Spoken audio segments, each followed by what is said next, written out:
Happening now, bombshell testimony, the Sean Diddy Combs trial. Victim number 2 testifying under the name Jane, back on the stand for a second day, sobbing through much of her testimony. And just moments ago saying she took drugs during the hotel nights with Diddy because she, quote, didn't want to feel like it was too real. Telling the jury that her relationship with Diddy lasted right up until the night he was arrested. Of course, this after dramatic moments in court yesterday with the judge threatening to kick Diddy out of his own trial for making facial expressions and nodding at the jury during testimony at Cassie Ventura's friend Bryana Bongolan. Let's bring in Chris Melcher, celebrity lawyer and partner at Walzer Melcher Yoda LLP. Chris, we appreciate you joining us here on this Friday. Let's start with the judge threatening to kick Diddy out of the courtroom for repeatedly nodding at the jury. Do you know what part Diddy was nodding during specific testimony, and do you know how the jury reacted to that, and how important is this disruption? Well, Joe, I've heard from media accounts, that this is not the first time that this has happened. So the judge witnessed twice during testimony that Diddy was nodding or showing disapproval for certain parts of this testimony. And that's really a way of communicating to the jury without taking the stand, because he does not have to obviously testify in his own defense. But if he's sitting there and communicating and saying, yes, this is something I agree or disagree with during this testimony, it's like the same. And also, we don't know, and it's so hard to read jurors. Are they just agreeing with him, or are they just trying to be polite and just engaging with him with their eyes? So we don't know the impact that would have. The judge was furious about it and could result in him being excluded from the courtroom if it continues. All right, 2 questions from that, Chris. First of all, if you're defending Diddy, do you like that passion and explosions and head nodding and facial expressions and hands and things like that? And do you think Diddy will, when it's the defense's turn, do you think Diddy will testify?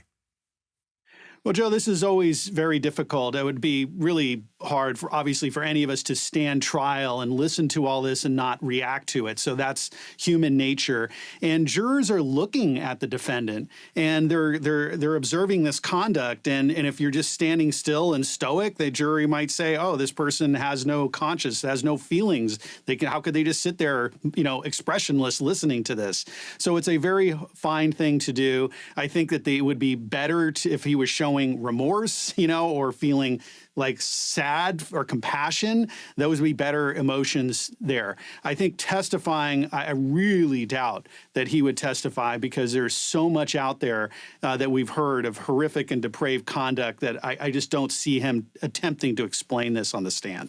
All right, Jane is back on the stand now, a much-anticipated witness. She is the central figure in one of the sex trafficking counts that Diddy is facing. She talked a little bit about Diddy flying her around to Miami and New York, Turks and Caicos. Talk to us about why her testimony is so important to this charge.